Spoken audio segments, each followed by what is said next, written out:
네, 안녕하십니까. 신지식인 정인태입니다. 저는 국립한국복지대학교 특임교수를 역임했습니다. 저출산 대응, 외국인 비자 확대, 한국, 미국처럼 다인종, 다민족, 다문화 국가 가능할까? 이 주제로 말씀을 드리겠습니다. 네, 정부가 저출산 대응으로 외국인 비자를 확대한다 이렇게 발표를 했습니다. 그래서 저출산 대응, 외국인 비자 확대, 현역병 기준도 낮춘다 이렇게 얘기를 하고 있고요.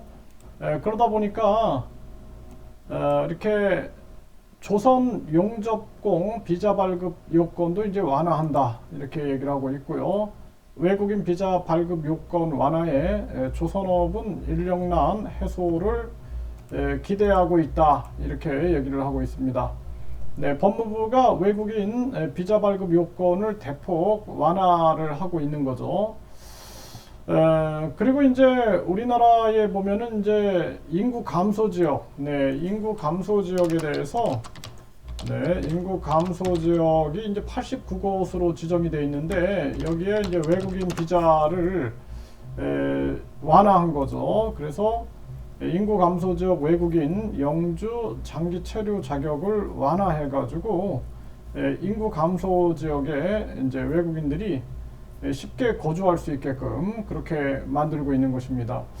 그래서 우리나라가 이 인구 감소 지역이 89곳으로 이렇게 지정이 돼 있어요. 네, 그래서 인구 감소 지역에 89곳에 3조 원 넘게 지원한다 이렇게 얘기를 하고 있는데요. 이 인구 감소 지역들이 날이 갈수록 이렇게 늘어나고 있는 그러한 정황이죠. 네, 그러다 보니까 이렇게 우리나라의 뭐 곳곳에 이렇게 인구 감소 지역들이 늘어나고 있는 것입니다. 뭐 거의 이제 이 수도권 지역들 뭐 특별한 어떤 그 도시들 빼고는 이 엄청나게 인구 감소 지역이 거의 뭐 이거는 이게 뭐 거의 뭐 국토의 거의 다가 지금 이렇게 인구 감소 지역으로 돼가고 있는 상황입니다. 부산도 동구, 서구, 영도구가 인구 감소 지역으로 지금 지정된 상황이고, 그러니까 부산 이제 제2도시 부산도 지금 이게 흔들리고 있는 모습이죠. 네, 그리고 경기도를 보면은 뭐 연천이나 가평 이런 데도 이제 인구 감소 지역이 되는 거죠. 이러한 정황으로 지금 가고 있는 그러한 상황입니다. 뭐 이쪽 경북이나 뭐 이런 뭐 전라도 쪽은 아주 심각한 정황으로 가게 되고 전 지역에 이게 시간이 갈수록 요런 이제 대도시 쪽으로만 사람들이 몰리게 되는 거죠. 네. 그리고 이제 나중에는 이런 도시들도 소멸되고 결국에는 요 수도권 쪽으로만 몰리게 되는 여기 이제 세종까지 대전까지 해가지고 요 수도권 요쪽으로만 몰리게 되는 이런 현상이 나타나게 되는데 이게 굉장히 빠른 시간에 이제 진행되고 있는 거죠. 그러다 보니까 네, 이런 인구 감소 지역에 이제 외국인 비자를 이 영주권 장기 체류 자격을 완화하겠다. 이렇게 되면은 이제 우리나라 이 지역들의 이 수도권하고 지금 인구가 어느 정도 있는 지역 외에는 주로 외국인들이 차지하게 되는 거죠, 이렇게. 그리고 더 큰 문제는 이렇게 시골에 가보면은 주로 이제 그 어르신들이 많이 계세요. 그러니까 어르신들이 나중엔 일을 할 수 없는 상황이 되게 되면은 그런 것들이 이제 이 자본들에 의해서 매수가 되게 되고 거기가 이제 4차 산업 농업, 스마트팜, 스마트 농업, 그래서 농업 테크 쪽으로 해가지고 개발이 되겠죠. 그래서 그것이 이 이제 우리나라 이 국민들이 국민 주식으로 주식을 갖는 게 아니라 외국인 자본이라든지 또는 소수의 자본이 장악하게 되면은 나중에는 이제 식량 주권이 위태로워지는 겁니다. 식량 주권. 그러니까 이런 데에서 대부분 농사를 졌는데 이거 굉장히 위험한 거예요. 정치인들이 결국에는 인구 주권도 뺏기게 되고 식량 주권도 뺏기게 되고 농업 주권 뺏기게 되고 축산업 주권 이거 뺏기게 되고 결국에는 굉장히 이 아름다운 대한민국이 위기 속에 빠지게 되는 겁니다. 이게 이제 1류대, 2류대, 3류대, 지방대 해가지고 대학교 서열화를 시켜놓은 이 폐단이에요. 그래서 시골에서 땅 팔고서 팔아가지고 서울로 보내가지고 여기서 이제 공부하게 만들어가지고 기껏해야 그냥 또 기업에 취업해가지고 또 공무원 되고 이 정도에서 끝나는 겁니다. 그렇게 하다가 또 자기 자녀들도 결혼해가지고 1류대, 2류대, 3류대, 지방대 이 틀에서 못 벗어나서 계속 그냥 이 여기 이제 수도권에 집값도 비싸고 막 허덕이다가 자녀들 그 사교육비 대고 이제 학비 대다가 또 늙어가고 이런 나라는 점점 망해가고 있는데 계속 또 이거 문제점을 생각을 못 하는 겁니다. 그래서 제가 이 대학 서열화를 없애야 된다라고 했더니 저한테 욕폭탄을 쏘는 사람들이 많아요. 네, 그래서 1류대, 2류대, 3류대, 지방대가 있어야지 공부를 한다. 이런 단순한 생각을 하는 거예요. 사람이라는 존재는 그 고유성이라는 게 굉장히 중요한 거고 그 사람의 고유성을 꽃피우는 게 그게 교육이지.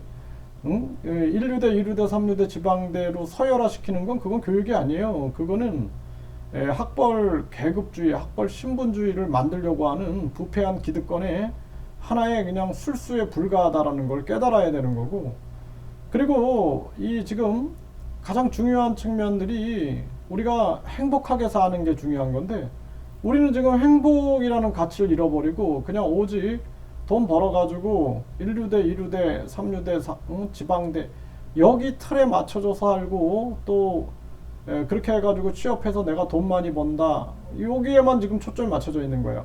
그리고 자녀를 또 사교육비 대가지고 허덕이고 그리고 또 부채를 져서 금리 올라가가지고 또 그 이자 갚느냐고 헤매이고 이렇게 사는 게 우리들의 삶인데 이거 인생이라는 가치에 대해서 다시 한번 생각하지 않으면 안 된다. 저는 그렇게 생각을 하고요. 지금 이런 정황에서 외국인 비자를 이제 확대하는 이러한 정책들을 쓰고 있는데 결국에는 우리나라가 이 미국처럼 다인종, 다민족, 다문화 국가 가능할까? 미국이라는 나라는 원래 이민자들의 국가예요. 호주도 이민자들의 국가라서 이 나라는 자체가 그 원주민들하고의 갈등도 굉장히 많아요. 많은데 이민자의 나라다라는 그런 기본적인 개념을 가지고 있는 거예요. 근데 한국은 이민자의 나라가 아니에요.